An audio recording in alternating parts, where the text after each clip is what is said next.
Hello and bonjour. This is a map of Paris and its 20 arrondissements. You've probably seen these somewhere before. In English, they would translate as districts or boroughs or something like that.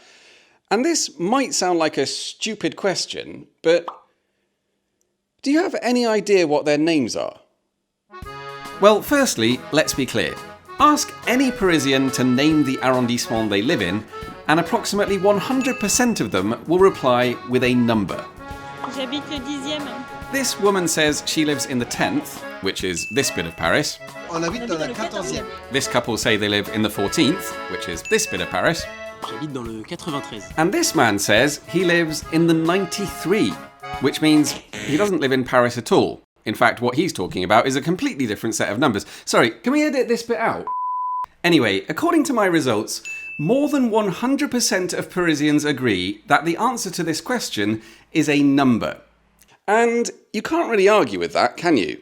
Although I am about to, because the arrondissements don't just have numbers, they also have names.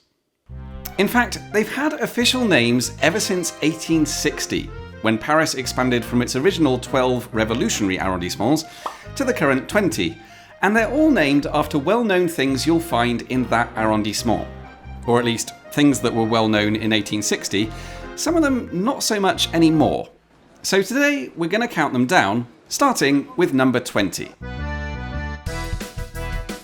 The 20th arrondissement is officially called Ménilmontant. It takes that name from the old village of Ménilmontant that used to be here until Paris sprawled outwards in the 1800s and swallowed it up. In fact, we're going to be skipping through a few of these outer arrondissements because it's a very similar story in some of the others. But not all of them, because the 19th arrondissement is called Butte-Chaumont.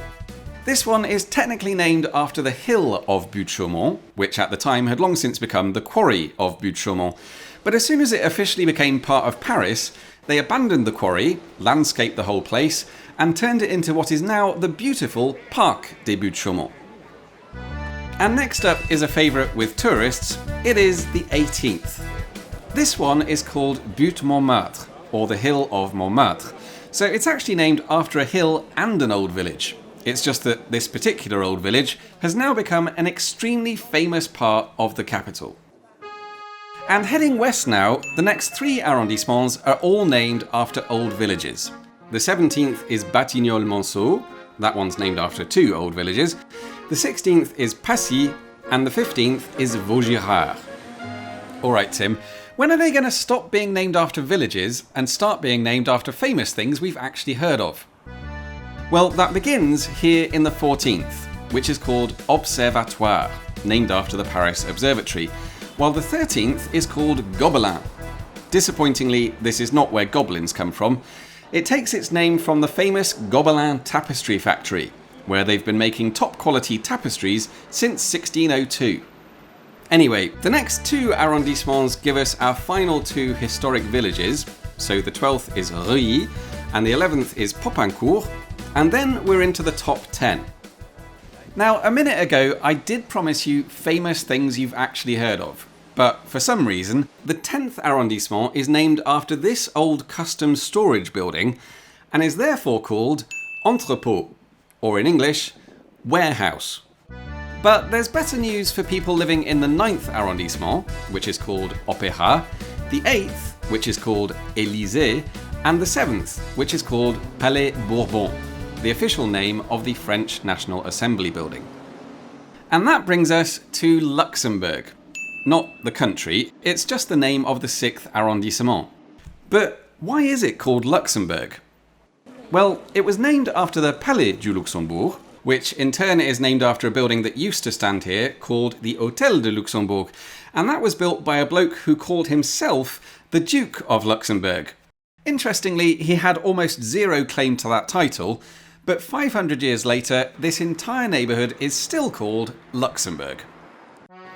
And now it's time for the top 5, and we're really into some of Paris's greatest hits here. The 5th arrondissement is called Panthéon, named after the Pantheon. The 4th is Hôtel de Ville, named after Paris's City Hall. The third is called Temple, or Temple, the only building on this list that's no longer there. And the second is Bourse, or in English, the Stock Exchange. Which leaves us with number 1. And would anyone like to take a wild guess what the first arrondissement is named after?